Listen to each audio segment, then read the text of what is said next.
Ils étaient jusque-là relativement discrets. Alliés du régime iranien, les Houthis imposent depuis 3 jours un blocus maritime en mer Rouge à tous les navires appartenant à l'Arabie Saoudite. Une menace mise à exécution ce jeudi, revendication à la clé. Les forces armées yéménites ont mené une opération militaire spéciale. Elle a ciblé 2 pétroliers saoudiens qui avaient enfreint la décision de blocus en mer Rouge édictée par nos forces armées. L'opération a été réalisée à l'aide de plusieurs missiles balistiques, missiles de croisière et drones. Côté saoudien, seule l'attaque de Lancelia, ici à l'image, a pour l'heure été confirmée.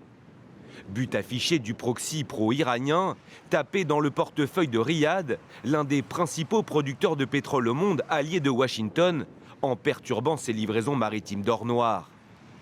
Une poussée de fièvre débutait le 13 juillet dernier, lorsque la coalition emmenée par l'Arabie Saoudite est accusée par les Houthis d'avoir visé l'aéroport de Sanaa, la capitale du Yémen.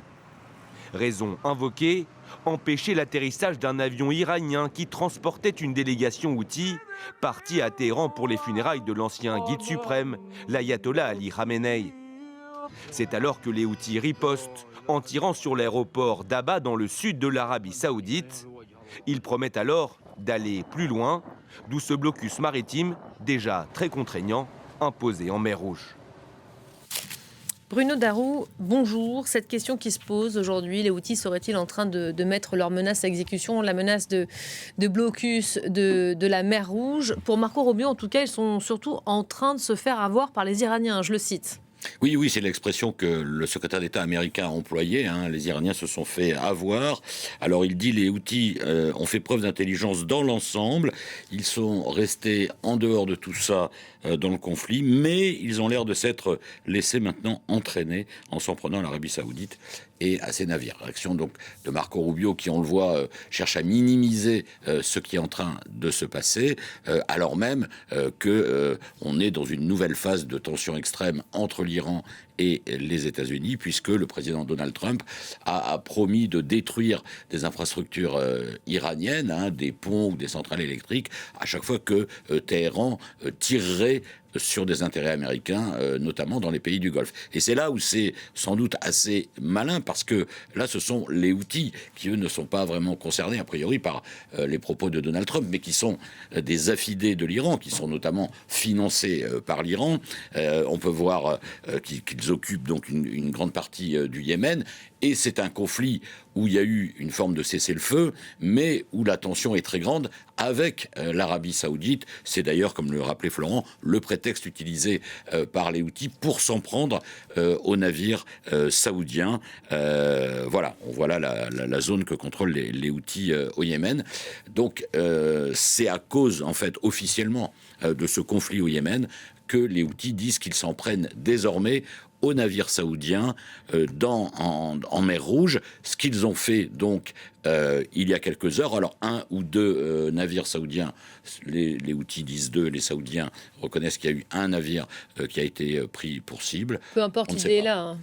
Comment ? Non mais peu importe, l'idée est là. Voilà, l'idée est là, absolument. L'idée est là, et donc cette question du risque de régionalisation du conflit se pose de nouveau.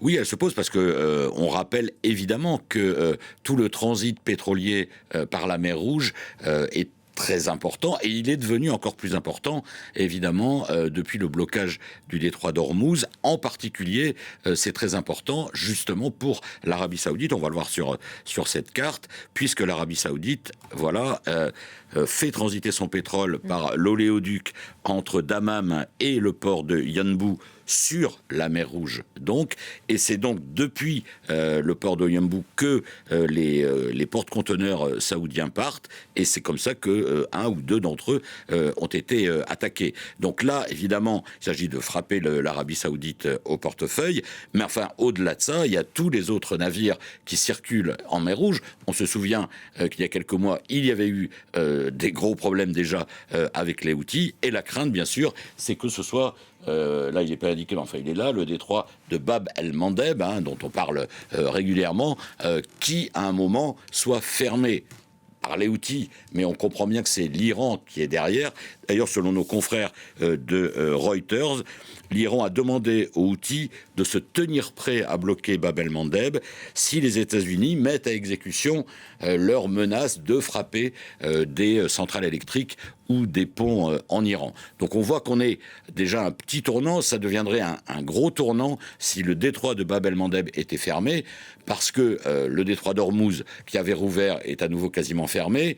Avant le 28 février, le détroit d'Ormuz était 1/5 de la production pétrolière qui transitait par Ormuz. Le détroit de Bab el-Mandeb, c'est quand même 10% de la production pétrolière. Donc là, ça aurait un impact sur nos économies. Ça a déjà un impact sur les marchés. Le pétrole aujourd'hui est en train de remonter. Il frôle à nouveau les $100. Donc il faut absolument suivre ce qui va se passer dans les heures ou les jours qui viennent autour de ce détroit. Tout cela dans un contexte d'impasse, en tout cas vu d'ici, dans les échanges entre Américains et Iraniens. Marco Rubio, d'ailleurs, a eu quelques mots pour le régime iranien. L'Iran, pas prêt à sceller un accord pour le moment. Ce sera peut-être le cas dans quelques jours, de l'aveu du secrétaire d'État américain.